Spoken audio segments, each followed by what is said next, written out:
sekali Kawana bisa berjumpa kalian semua dalam ibadah sekolah minggu PAR-GKI Kalpari Tembagapura. Oke adik-adik, bagaimana kabar hari ini? Kawana yakin semuanya dalam keadaan sehat kan? Nah adik-adik, kita akan memulai ibadah kita pada hari ini. Tapi sebelum mulai ibadah kita pada hari ini, kita mau menyanyikan satu buah lagu yang berjudul Bertemu Dalam Kasih-Nya.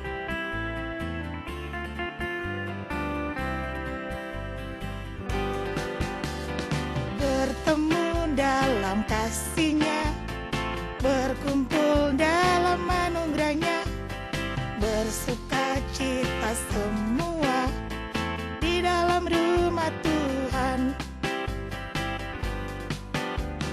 Bertemu dalam kasih-Nya, berkumpul dalam anugerah-Nya, bersuka cita semua di dalam rumah Tuhan. Oh saudaraku dan saudariku, Tuhan cinta dan mengasihimu. Mari bersuka cita semua di dalam rumah Tuhan. Mari bersuka cita semua di dalam rumah Tuhan. Nah adik-adik, untuk memulai ibadah kita pada hari ini, mari kita bersatu di dalam doa. Kita berdoa. Tuhan Yesus, terima kasih karena Engkau telah mengumpulkan kami Tuhan, walaupun ibadah online, kami boleh bersama-sama di saat ini untuk memuji dan membesarkan nama-Mu. Ya Tuhan, kami akan mulai ibadah ini, berkatilah kami, agar kami dapat menjalankan ibadah ini dari awal, pertengahan, hingga pada akhirnya. Terima kasih Tuhan Yesus, amin. Oke adik-adik, tiba saatnya kita memberikan persembahan. Nah adik-adik dapat minta bantuan dari papa mama di rumah untuk mentransferkan persembahan adik-adik di nomor rekening di bawah ini, atau dapat melalui amplop dan kotak persembahan yang sudah disediakan. Oke adik-adik, untuk menyiapkan persembahan kita pada hari ini, kita menaikkan satu pujian yang berjudul Sungai Sukacitamu.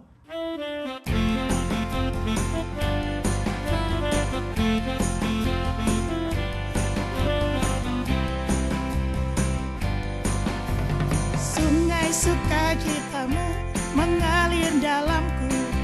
Oh yes, yes, yes, yes. Anggur sukacitamu melimpah dalamku. Ku menari dan bersuka, pujimu di setiap waktu, sebab sungai sukacitamu ada dalamku. Mengalir bersamamu, bersuka di dalammu, mengikutimu Tuhan dalam kegerakanmu, melayanimu Tuhan di dalam sukacitamu, sebab hanya Tuhan yang membuat sukacitaku penuh. Mengalir bersamamu, bersuka di dalammu, mengikutimu Tuhan dalam kegerakanmu, melayanimu Tuhan di dalam sukacitamu, sebab hanya Tuhan yang membuat sukacitaku penuh. Terima kasih adik-adik sudah memberikan persembahan. Nah adik-adik, untuk doa persembahan akan dibawakan oleh adik Gwen Kaviar. Silakan adik Gwen. Mari teman-teman kita berdoa. Ya Allah Bapa yang di surga, terima kasih banyak atas berkat dan rezeki yang telah Bapa berikan kepada kedua orang tua kami. Hari ini kami berikan sedikit persembahan yang berasal dari Bapa juga. Terimalah persembahan ini dalam nama Yesus kami berdoa. Amin. Oke adik-adik, tadi kita sudah mendengarkan doa yang dibawakan oleh adik Gwen. Nah sekarang kita akan masuk ke dalam firman Tuhan. Tapi sebelumnya kita mau menyanyikan satu pujian yang berjudul Yesus Sayang Padaku.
kita sekarang mau mendengarkan cerita Alkitab yang akan dibawakan.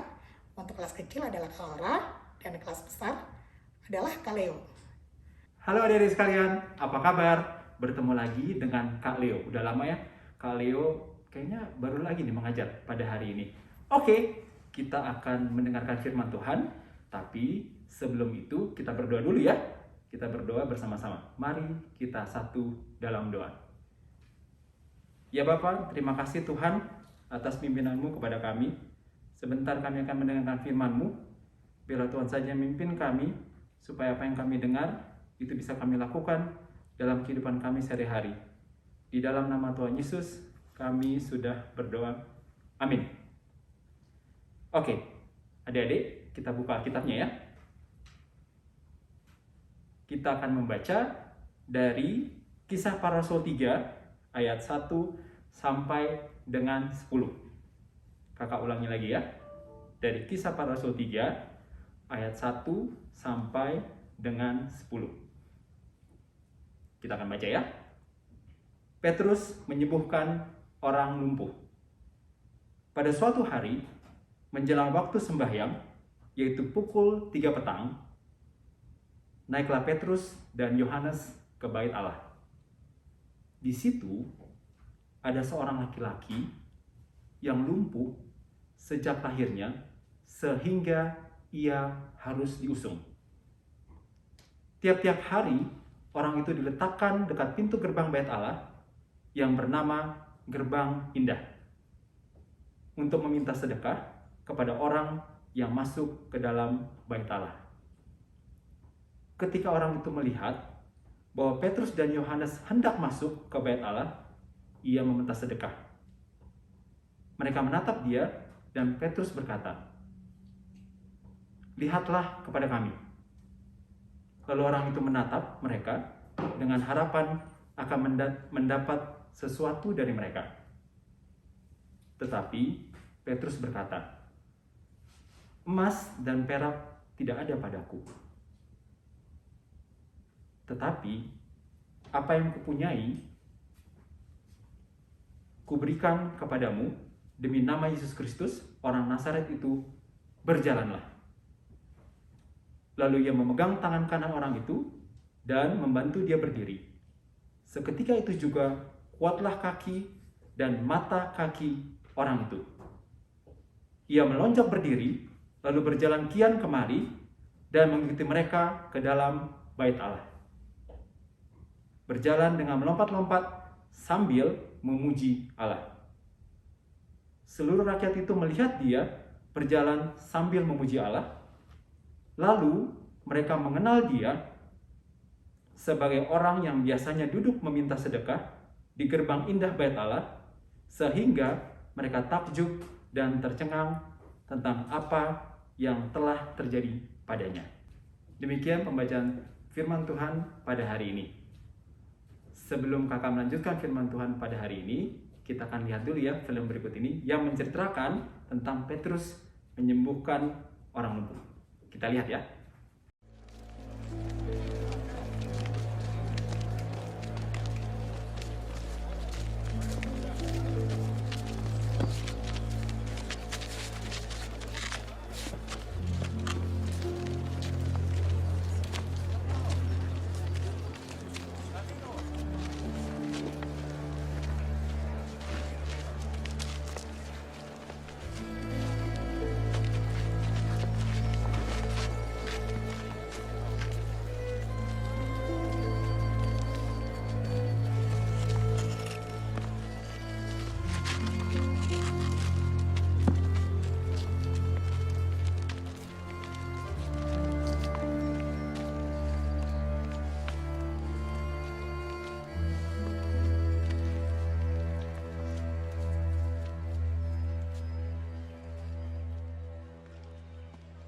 Alms?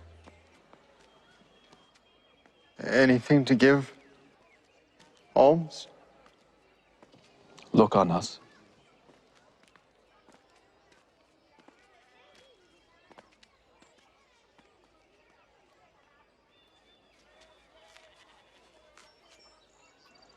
Silver and gold have I none, but such as I have give I thee.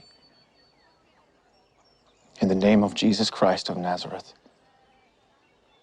rise up and walk.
Nah, sudah ada dilihat kan ceritanya seperti apa? Nah, adik-adik bisa lihat kan? Adik-adik bisa lihat siapa Petrus, siapa Yohanes, dan siapa orang lumpuh tadi. Gitu ya. Baik, kakak akan menceritakan lebih lanjut. Jadi, pada hari ini yang kita ambil adalah ada dua objek atau subjek di situ. Yang pertama itu adalah Petrus, yang kedua adalah orang lumpuh. Nah, dari dua subjek itu, adik-adik bisa saja menjadi kedua orang tersebut. Yang pertama adalah menjadi seorang Petrus. Gitu ya. Bagaimana bisa menjadi seorang Petrus? Kak, saya kan nggak mungkin menyembuhkan orang sakit. Bukan seperti itu adik-adik. Yang dimaksud di sini adalah bagaimana adik-adik bisa mempunyai kemampuan atau talenta yang adik-adik bisa berikan kepada orang lain. Bukan harus untuk menyembuhkan orang lain. Tetapi salah satunya apa? Satu, adik-adik mungkin bisa berdoa. Jika misalnya ada teman-teman adik-adik yang sakit, apa yang adik-adik harus lakukan? Mungkin adik-adik bisa berdoa buat mereka. Lalu adik-adik bertanya, Kak, apakah bisa sembuh? Gitu ya. Adik-adik lupa ya, ketika adik-adik berdoa, adik-adik percaya gitu ya, bahwa teman adik-adik pasti sembuh. Itu melalui karena apa? Kuasa apa? Kuasa Roh Kudus, bukan? Artinya apa? Artinya kita mempunyai kemampuan untuk bisa agar teman adik-adik bisa sembuh. Lalu yang kedua, kalau misalnya adik-adik mempunyai kemampuan untuk adik-adik pintar nih dalam matematika. Nah, ketika ada teman adik-adik yang tidak bisa pelajaran matematika, adik-adik mungkin bisa bantu mereka kan? Dengan apa? Ya dengan memberitahukan ke mereka gitu. Bagaimana caranya untuk mengerjakan ini. Nah, itu adalah salah satu bentuk bagaimana adik-adik bisa menjadi seorang Petrus. Bukan harus menyembuhkan ya adik-adik, tapi adik-adik percaya yang pertama dengan doa adik-adik percaya bahwa teman kalian bisa sembuh. Lalu yang kedua adalah dengan kemampuan adik-adik, ya, yang tadi kakak bilang, misalnya adik-adik bisa pelajaran matematika, adik-adik bisa mengajarkan ke teman-teman yang tidak bisa. Lalu yang kedua adalah sebagai orang lumpuh, gitu ya. Adik-adik lihat, orang lumpuh ini itu sesuai dengan cerita Alkitab, itu sudah lumpuh semenjak lahirnya. Luar biasa ya adik-adik, umurnya 40 tahun. Nah, adik-adik bisa bayangkan bagaimana dia mengharapkan untuk bisa sembuh. Kakak yakin mungkin dia mengharapkan sesuatu untuk apa? Untuk bisa berjalan. Nah, kita pasti akan juga seperti itu adik-adik. Ketika misalnya adik-adik mempunyai keinginan-keinginan, gitu ya, terus adik-adik bilang, Kak, saya sudah berdoa, tapi kok belum dijawab sih? Mungkin sama seperti orang lumpuh itu, gitu ya. Tapi adik-adik mempunyai keyakinan bahwa apapun yang adik-adik lakukan, apapun yang adik-adik inginkan, gitu ya, adik-adik mesti mempunyai keyakinan bahwa pasti Tuhan akan memenuhinya sesuai dengan waktunya, gitu ya. Jadi misalnya gini, aku mau punya misalnya sepeda, misalnya, gitu ya, mau punya sepeda. Tahun pertama, tahun kedua kok nggak dikasih ya. Terus adik-adik tanya, Tuhan kapan aku dikasih sepedanya nih, kan gitu ya. Yang mungkin saja Mungkin saja mama papa belum ada uangnya untuk membeli itu, mungkin, gitu ya. Tetapi adik-adik harus sabar, gitu ya. Seperti orang lumpuh tadi. Selama 40 tahun dia menanti-nantikan untuk bisa berjalan, dan akhirnya dengan perantaran Petrus, gitu ya, dan Yohanes juga di situ, dia bisa berjalan. Dan apa yang harus adik-adik lakukan? Adik-adik harus bersabar. Tetapi bukan hanya bersabar juga, adik-adik harus mempunyai keyakinan, gitu ya, bahwa yakin suatu saat apa yang adik-adik minta itu pasti saja mungkin dikabulkan, gitu ya. Jadi minta itu bukan berarti harus hari ini ya, harus ini ada. Ma, aku minta sepeda hari ini, hari ini harus ada. Pasti kan adik suka gitu. Ma, aku minta handphone hari ini harus ada. Kan nggak begitu adik-adik, gitu ya. Nah, adik-adik harus, apa yang harus adik-adik lakukan? Mungkin mama papa mau tahu dari kalian. Oke, mama papa mau kasih kalian misalnya sepeda atau handphone, tapi apa yang harus adik-adik lakukan? Adik-adik mungkin harus belajar dengan baik, ya kan? Betul kan? Ketika adik-adik belajar dengan baik, mungkin raportnya juga bagus, berarti papa melihat, oh anak ini oke kok, pinter kok, berarti boleh nih papa mama belikan handphone atau papa mama belikan sepeda, gitu ya. Jadi harus ada usaha juga yang adik-adik lakukan. Ketika kita minta, apa yang harus kita lakukan? Yang pertama harus kita lakukan adalah kita harus berusaha. Berusaha itu apa? Bukan hanya berdoa aja adik-adik, tapi adik-adik harus juga melakukannya. Apa yang dilakukan orang lumpuh itu, gitu ya? Tentunya orang lumpuh itu mengharapkan sesuatu, gitu ya, dan dia berharap, gitu ya, bahwa dia akan sembuh. Dan itu terjadi, meskipun memang waktunya panjang. Dan itu bisa saja terjadi sama kita.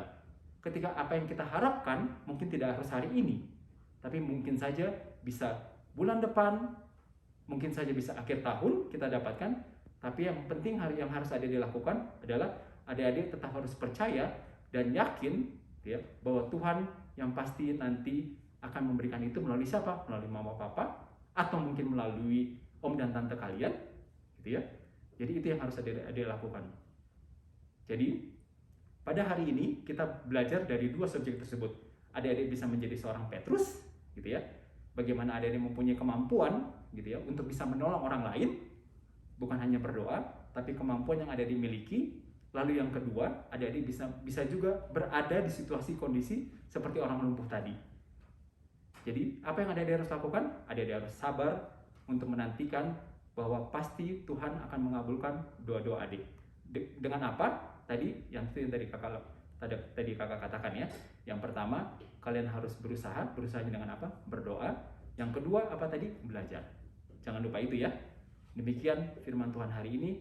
Mudah-mudahan apa yang kakak sampaikan itu bisa adik-adik terapkan juga dalam kehidupan adik-adik sehari-hari. Terima kasih Kak Leo. Nah adik-adik, tadi kita sudah mendengarkan firman Tuhan kan, yang mengingatkan kita bahwa apapun yang Tuhan Yesus lakukan itu baik pada kita. Walaupun sekarang kita belum melihat hasilnya, tapi ketika kita mempercayakan masa depan kita untuk Tuhan, Tuhan akan melakukan yang terbaik. Adik-adik, Kawana punya pengumuman nih buat adik-adik.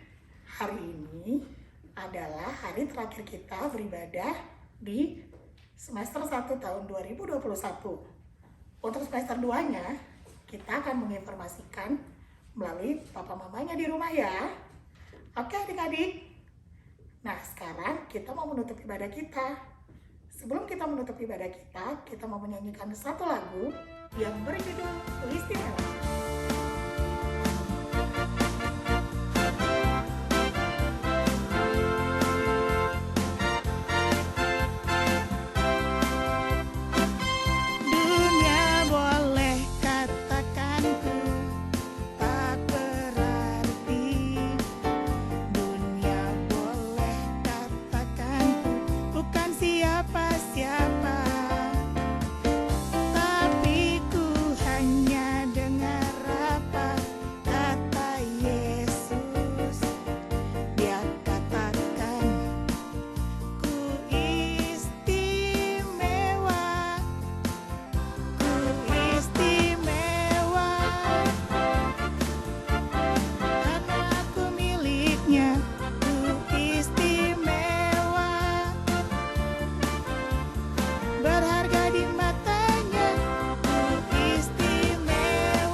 Kristus, kita sudah mengakhiri ibadah kita pada saat ini. Tapi kita akan berdoa dulu ya adik-adik. Kita siapkan hati dan pikiran kita bersatu di dalam doa. Tuhan Yesus yang baik, terima kasih karena Engkau telah memimpin ibadah ini dari awal pertengahan ini kepada akhirnya. Dan sekarang ya Bapa, kami akan berdoa untuk adik-adik semua Tuhan dalam pendidikan mereka. Kau memberkati, Kau menyertai, agar mereka juga boleh tumbuh menjadi anak-anak yang takut akan Tuhan, yang taat pada orang tua di rumah, dan lebih mengasihi sesamanya.